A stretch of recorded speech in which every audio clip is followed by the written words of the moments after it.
Worryless Auto, second floor, Artwells Plaza. But be right at the clock in front of TST this. See the number here, 388-8616 or 355-7072. Worry no more, Empress.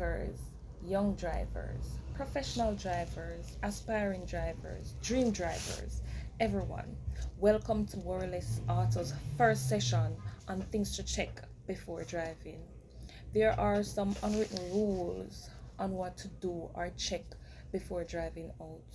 We may not follow them all, but here are a few we should keep in action. Number 1, check your radiator. You may not be able to check your radiator every day, because honestly, who does? Unless you know your radiator has a problem and you have to check up on it on a daily.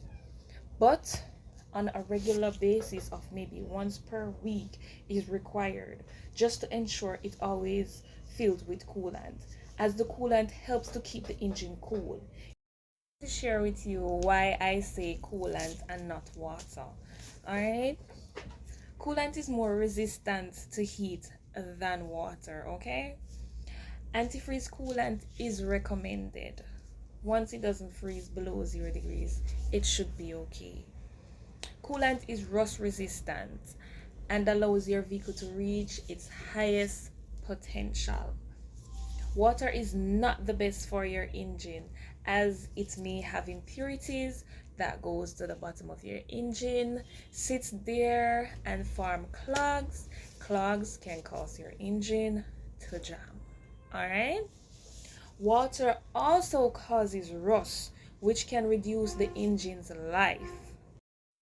After all of that, if you still decide to use water, rainwater is more advisable than tap, has tap water as impurities that can affect your engine components, such as your water pump, your thermostat, etc.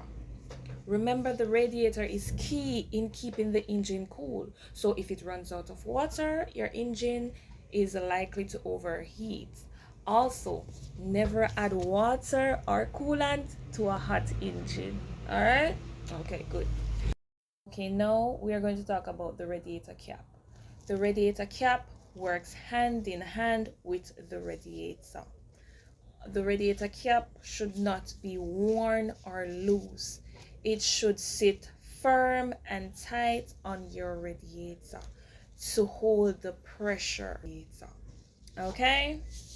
Now, this is a radiator cap. When it goes on your radiator, it should sit tight to hold all the pressure in your radiator like this. Okay?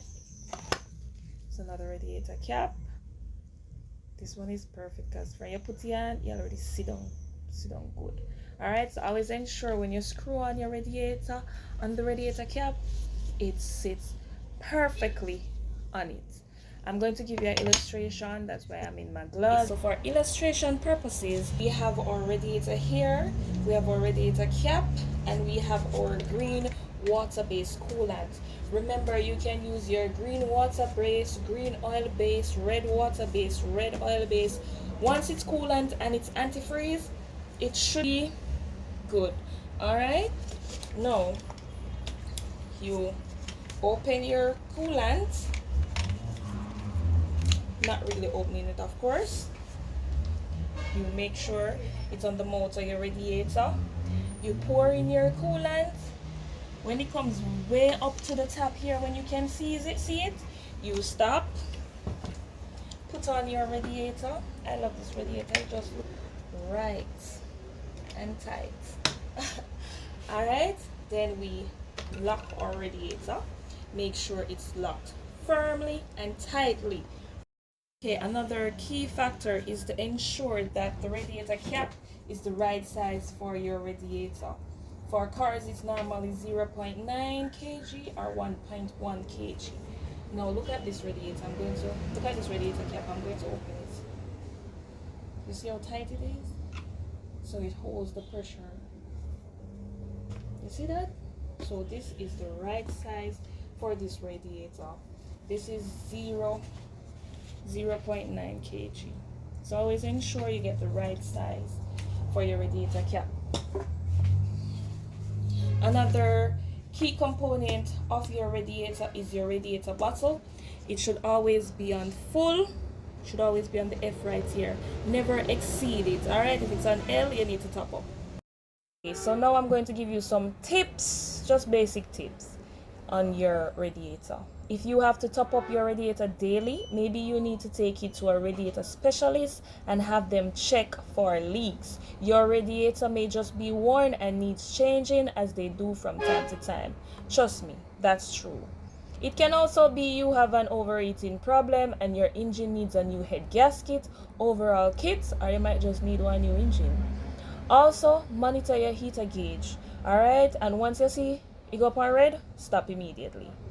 This is the end of our first session. Join us again, Worryless Auto, when we'll talk about checking our oils. Feel free to share your opinion, subscribe to get notified as soon as we upload helpful vehicle related information, and share on all platforms. Keep your vehicle in top